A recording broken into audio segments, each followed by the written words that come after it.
Magnets are not something people commonly associate with the human body, but one man has turned science upside down. I've come to meet Michail Vasilyev. He claims his body works like a magnet. I am unique. I am Magnet Man.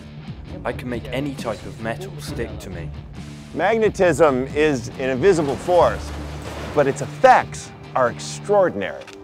Now Michail wants to prove that no ordinary human can do what he does. So, Michail, do you think it's possible if I could get this to attach to my body?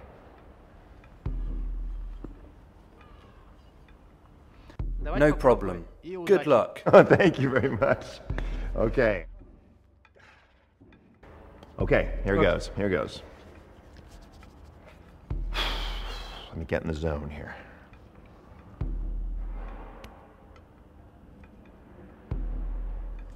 Okay, let me try it on this side. Maybe this side's better.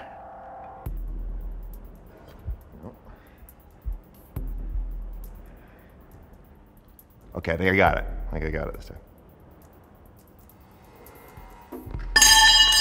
Clearly, I lack his ability.